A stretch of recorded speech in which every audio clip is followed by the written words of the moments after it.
Channel को जरूर subscribe करें। आपका बहुत बहुत धन्यवाद। एक समय की बात है, लक्ष्मीपुर के जंगल में बहुत से पशु पक्षी रहा करते थे। उसके बीच रंगीला नाम का एक बड़ा ही नेक हिरण भी रहता था। वह बहुत ही मेहनती, मिलनसार और परोपकारी था। वह अपने मन, कर्म और वचन से सबका ख्याल रखता था। किसी का स्वास्थ्य खराब होने पर वह हालचाल लेने के साथ साथ उसके उपचार की भी व्यवस्था करता था। वह जहां रहता था वहां अपने मेहनत से चारों तरफ हरियाली रहता था। एक बार रंगीला स्वयं बीमार पड़ गया। उसे ऐसा बुखार चढ़ा कि उतरने का नाम ही नहीं ले रहा था। उसने स्वयं कुछ जड़ी बूटियां खाई, लेकिन कोई लाभ नहीं हुआ। उनकी बीमारी की खबर पूरा जंगल में फैल गई थी, लेकिन उसे देखने के लिए कोई नहीं आया। तब उसका मन अधिक मुरझा गया। उसे उठा नहीं जा रहा था। फिर भी वह उठकर थोड़ा आगे आया और उसने देखा कि 2 हिरण उनके इलाके में आ गए थे। वह उनके बड़ी बड़ी हरी हरी घास खा रही थी। उन्होंने जब रंगीला को देखी तो मुस्कुराने लगी। अरे रंगीला, कैसी है तुम्हारी तबीयत?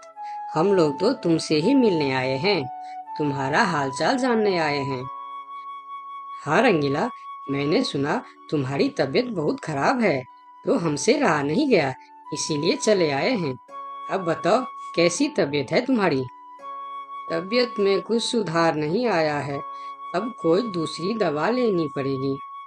हाँ हाँ, अच्छी दवा लेना और अपनी ख्याल रखना। अब तुम आराम करो, हम चलते हैं। रंगीला मुड़कर अपनी घर के तरफ चला गया और इधर दोनों हिरण फिर से रंगीला के इलाके के हरे हरे घास खाने लगी। हमने इस जगह के बारे में जितना सुना था उससे कहीं ज्यादा पाया। रंगीला ने बड़ी मेहनत से ये गुलशन सजाया है। चारों तरफ हरियाली ही हरियाली है। देखकर और खाकर तबीयत खुश हो गई। अभी पेट भरकर खा लेता हूँ, फिर कल रंगीला से मिलने के बहाने आ जाऊंगा। हमें रंगीला से क्या काम, हमें तो यह हरियाली खींच लाई है। चलो, हम फिर कल आएंगे रंगीला से मिलने के बहाने। जब दोनों हिरण का पेट भर गया तब वह वहां से चले गए और अपने इलाके में जाकर वह रंगीला के इलाके के हरे हरे घास के बारे में तारीफ करने लगे। अरे भाई, यहाँ सूखे घास खाकर पड़े हो, वहाँ जाओ रंगीला के दरबार में, रंगीला का हालचाल पूछो और पेट भर के हरे हरे घास खाओ। बहुत अच्छा है रंगीला, उसके बीमार होने पर भी हमें हरे हरे घास खाने के लिए मिल रहे हैं। रंगीला बहुत अच्छा है, बड़ा ही नेक हिरन है, उसके बीमार होने पर भी हमें हरे हरे घास खाने के लिए मिल रहा है। इससे अच्छी बात और क्या हो सकती है। वहां बहुत सारे हिरण की टोली बन गई। वह सब रंगीला के पास पहुंच गए और रंगीला का हालचाल पूछने लगे।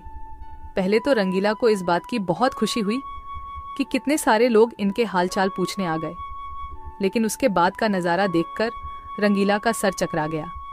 सारे हिरण उनके इलाके के घास खाने में जुट गए थे।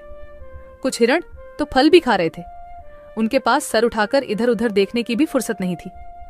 रंगीला बेचारा मन ही मन सोचने लगा कि यह लोग मेरे पास 2 घड़ी भी नहीं रुके और घास खाने में जुट गए। अगर यही हाल रहा तो मेरे इलाके के सभी घास खत्म हो जाएंगे, मेरे खाने के लिए भी कुछ नहीं बचेगा। लेकिन उसके थोड़ा देर बाद ही उनका मित्र भालू वहां आ गया। उसके आने में देर हो गया था। माफ करना दोस्त, मुझे आने में देर हो गई है। तुम्हारे लिए औषधि लाने बहुत दूर चला गया था। औषधि तो मिल गई, लेकिन आने में थोड़ी देर हो गई। ये जड़ी बूटी तुम जल्दी खा लो और जल्दी से ठीक हो जाओ मेरे दोस्त। रंगीला ने वह औषधि खाई और कुछ देर बाद ही उसे आराम मिलने लगा। उसका दोस्त भालू उनके साथ ही रुका रहा और 2 दिन के बाद रंगीला का तबीयत ठीक हो गई। लेकिन उनके खाने के लिए न कोई घास बचा था, न कोई फल बची थी। उनकी सारी मेहनत पर पानी फिर गया था। वह बहुत उदास हो गया। दोस्त रंगीला, मैं जानता हूँ ये मतलब का संसार है। ज्यादातर यहाँ सब दोस्ती दिखावा का ही करते हैं। सब अपने फायदे की सोचता है। तुम चिंता मत करो, हम दोनों मिलकर यहाँ फिर से अपना गुलशन सजाएंगे, एक नई दुनिया बनाएंगे।